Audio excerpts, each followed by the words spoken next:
Yes, നമുക്ക് last 2 തിയറീസും കൂടെ നോക്കാം. ഒന്ന് പ്രിൻസിപ്പൽ സ്ട്രെയിൻ തിയറിയാണ്, അതിന്റെ മറ്റൊരു പേര് സെൻവിനാൻസ് തിയറി. അടുത്ത തിയറി നോക്കേണ്ടത് മാക്സിമം സ്ട്രെയിൻ എനർജി തിയറിയാണ്, മറ്റൊരു പേരുള്ളത് ഹൈക്സ് തിയറി എന്നാണ്. നമുക്ക് ആദ്യം പ്രിൻസിപ്പൽ സ്ട്രെയിൻ തിയറി നോക്കാം. തെറ്റിക്കരുത്, പ്രിൻസിപ്പൽ സ്ട്രെയിൻ എനർജി തിയറി എന്നല്ല, പ്രിൻസിപ്പൽ സ്ട്രെയിൻ തിയറി എന്നാണ് അതിന്റെ പേര്. അപ്പോൾ പ്രിൻസിപ്പൽ സ്ട്രെസ് തിയറി പഠിച്ചപ്പോൾ പ്രിൻസിപ്പൽ സ്ട്രെസ് ആണ് നമ്മൾ കൺസിഡർ ചെയ്തത് ലെഫ്റ്റ് ഹാൻഡ് സൈഡിൽ. അപ്പോൾ ഇവിടെ നമുക്ക് ലെഫ്റ്റ് ഹാൻഡ് സൈഡിൽ കൺസിഡർ ചെയ്യാൻ പറ്റുന്നത് പ്രിൻസിപ്പൽ സ്ട്രെയിൻ ആണ്. Maximum value of this principal strain ε1, ε2, ε3 ആണ് നമുക്ക് പ്രിൻസിപ്പൽ സ്ട്രെയിൻ വാല്യൂസ് എന്ന് വിചാരിക്കുക. അതിനകത്ത് മാക്സിമം വാല്യൂ ആണ് നമ്മൾ കൺസിഡർ ചെയ്യാനായിട്ട്. അപ്പോൾ ε1ന്റെ ഇക്വേഷൻ ഇതാണ് 1/e σ1 minus nu into σ2 plus σ3. Okay, ഇനി നമുക്ക് ഇതിന്റെ റൈറ്റ് ഹാൻഡ് സൈഡ് നമുക്ക് എന്താണ് പറയുന്നത്? ഈൽഡ് പോയിന്റിലുള്ള സ്ട്രെയിനെ പറ്റിയാണ് സംസാരിക്കുന്നത്. ഓക്കെ, അപ്പോൾ സ്ട്രെയിൻ അറ്റ് ഇലാസ്റ്റിക് ലിമിറ്റ് ആണ്, അല്ലെങ്കിൽ ഈൽഡ് ലിമിറ്റ് ആണ് നമുക്ക് വേണ്ടത്. അതിന് ε1yt എന്ന് നമുക്ക് എഴുതാം.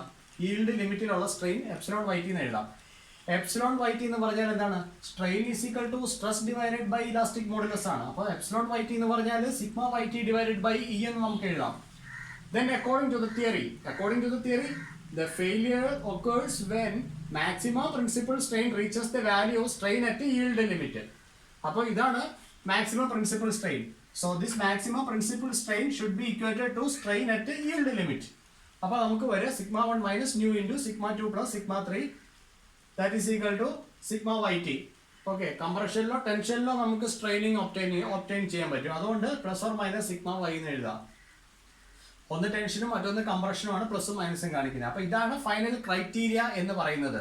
അപ്പം ഇത് നമുക്ക് ഡക്റ്റൈൽ മെറ്റീരിയലിന്റെ കേസിലാണ് യൂസ് ചെയ്യാൻ പറ്റുന്നത്. സ്ട്രെയിൻ എന്ന് വെച്ച് കഴിഞ്ഞാൽ ഡിഫോർമേഷൻ ആണ് സ്ട്രെയിനിങ്. അപ്പൊ ഇവിടെ നമുക്ക് ഡക്റ്റൈൽ മെറ്റീരിയൽസിന്റെ കേസാണ് സ്റ്റഡി ചെയ്യാൻ പറ്റുന്നത്. പക്ഷേ എങ്കിൽ ഇവിടെ ഒരു ലിമിറ്റേഷൻ ഉള്ള ഒരേ ഒരു തിയറി ഇത് മാത്രമാണ്, over estimates the strength of A ductile material. അപ്പോൾ ഇത് നമ്മൾ അധികം യൂസ് ചെയ്യാറില്ലാത്ത ഒരു തിയറിയാണ് പ്രിൻസിപ്പൽ സ്ട്രെയിൻ തിയറി. റയർ കേസസിൽ മാത്രമാണ് യൂസ് ചെയ്യാറുള്ളൂ. അതിന്റെ റീസൺ ഒന്ന് പറയുന്ന ഇതാണ്, it over estimates the strength of the ductile material. ഇനി റീജിയൻ ഓഫ് സേഫ്റ്റി നമുക്ക് വരയ്ക്കാമെങ്കിൽ അത് റോംബസ് ഷേപ്പ് ആയിരിക്കും നമുക്ക് വരുന്നത്. റോംബസ് ഷേപ്പിലേക്ക് പോകും. ഇത് σ1, ഇതിവിടെ σ2 ആണ് നമുക്ക് കാണിക്കാൻ പറ്റുന്നത്. ഓക്കെ, അപ്പൊ ഇവിടെ ശരി, റീജിയൻ ഓഫ് സേഫ്റ്റി നമുക്ക് കാണിക്കാൻ പറ്റും. Region of safety. അപ്പോൾ ഒരു പോയിന്റ് പി ഓഫ് σ1, σ2 എന്ന് പറയുന്നത് റോംബസിനകത്താണെങ്കിൽ then the design is safe, failure will not occur. P σ1, σ2 outside the rhombus ആണെങ്കിൽ നമുക്ക് പറയാം അവിടെ ഡിസൈൻ ഫെയിലിയർ ആയിരിക്കും ഉണ്ടാകുന്നത്. ഓക്കെ, ഇനി നമുക്ക് മാക്സിമം സ്ട്രെയിൻ എനർജി തിയറിയിലോട്ട് പോകാം. കൺഫ്യൂഷൻ വരാൻ പാടില്ല. നമ്മൾ തൊട്ട് മുമ്പ് പഠിച്ച ലെക്ചറിനകത്ത് ഡിസ്റ്റോർഷൻ എനർജി തിയറിയെ പറ്റി പഠിച്ചു. അത് distortion energy stored per unit volume എന്ന് പഠിച്ചു. ഇവിടെ നമ്മൾ പഠിക്കുന്നത് മാക്സിമം സ്ട്രെയിൻ എനർജി മാത്രമേ ഉള്ളൂ, അതായത് ടോട്ടൽ സ്ട്രെയിൻ എനർജി സ്റ്റോർഡ് മാത്രമാണ് പഠിക്കുന്നത്. പക്ഷേ ഡിസ്റ്റോർഷൻ എനർജി തിരിക്കാതെ distortion energy stored per unit volume ആണ് നമ്മൾ പഠിച്ചത്. സ്ട്രെയിൻ എനർജി ഓഫ് ഡിസ്റ്റോർഷൻ അവിടെ എഴുതിയിരുന്നു. അതും ഇതുമായിട്ട് യാതൊരു ബന്ധവുമില്ല, രണ്ടും ഡിഫറെൻ്റ് ആണ്. ഓക്കെ, അപ്പോൾ മാക്സിമം സ്ട്രെയിൻ എനർജി തിയറി നമുക്ക് ഹൈക്സ് തിയറി എന്ന് പറയാം. എപ്പോഴാണ് ഒരു മെറ്റീരിയൽ ഫെയിൽ ആവുന്നത്? ഒരു പോയിന്റിലെ ടോട്ടൽ സ്ട്രെയിൻ എനർജി സ്റ്റോർഡ് എന്ന് പറയുന്നത് അതിന്റെ ഈൽഡ് പോയിന്റിലെ സ്ട്രെയിൻ എനർജിയോട് ഈക്വൽ ആകുമ്പോഴാണ് ഇവിടെ ഫെയിലിയർ സംഭവിക്കുന്നത്. അപ്പം this theory is also applicable for the ductile material. But most commonly used theory is distortion energy theory. Okay, all the reasons for using the distortion energy theory is explained in the previous lecture. അപ്പോൾ നമുക്ക് ഇവിടെ total energy എത്രയാണ് വരിക? σu is equal to 1/2e σ1 square plus σ2 square plus σ3 square minus 2nu σ1 σ2 plus σ2 σ3 plus σ3 σ1. The derivation for total strain energy stored will be available in the previous lecture for distortion energy theory. Now, for uniaxial tension test, we can say that σ2 is equal to σ3 is equal to 0.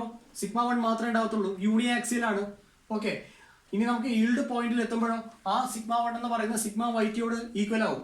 Okay, അപ്പൊ നമുക്ക് രണ്ട് കാര്യങ്ങൾ ഇപ്പോൾ ഇവിടെ കിട്ടിയിട്ടുണ്ട്.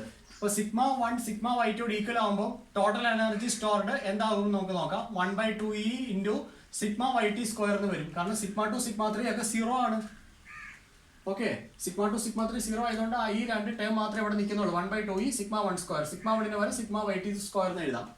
ഇനി theory പറയുന്ന അനുസരിച്ച് എന്താണ് ലെഫ്റ്റ് ഹാൻഡ് സൈഡിൽ എന്താണുള്ളത്? Total strain energy stored per unit volume at any point of A multi-axial loading system. Loading component, multi-axial loaded system. അതാണ് നമുക്ക് ലെഫ്റ്റ് ഹാൻഡ് സൈഡിലുള്ളത്. റൈറ്റ് ഹാൻഡ് സൈഡിൽ എന്താണ് total strain energy stored at the yield point of A standard material. അപ്പോൾ multi axial system loaded സിസ്റ്റത്തിന്റെ ഒരു particular പോയിന്റിലെ energy ഇതായിരുന്നു.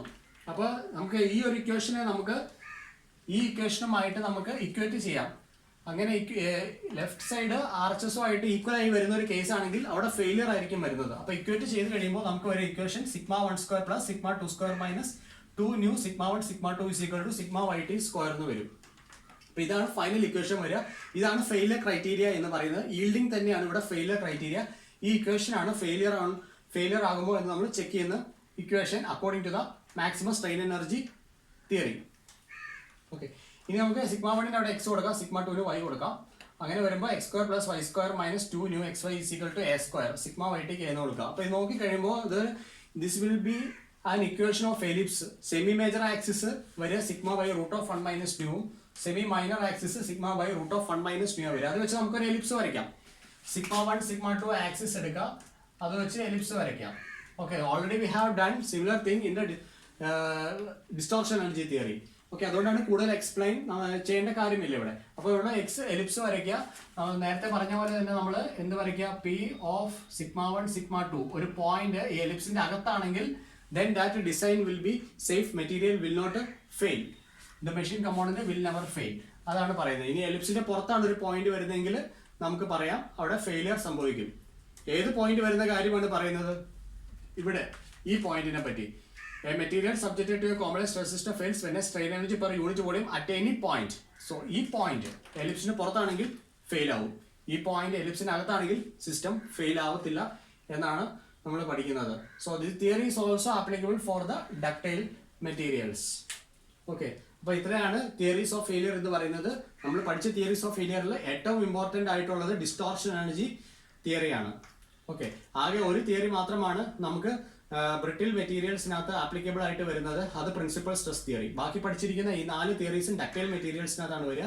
അതിനകത്ത് ഇമ്പോർട്ടൻ്റ് അല്ലാത്ത ഒരു തിയറി പ്രിൻസിപ്പൽ സ്ട്രെയിൻ തിയറിയാണ്. അതിനൊരു ലിമിറ്റേഷൻ ഉണ്ട്, over estimates the strength of ductile materials. And the most commonly used theory is distortion energy theory or von Mises theory. Okay, that's all about the theories of failure. Thank you.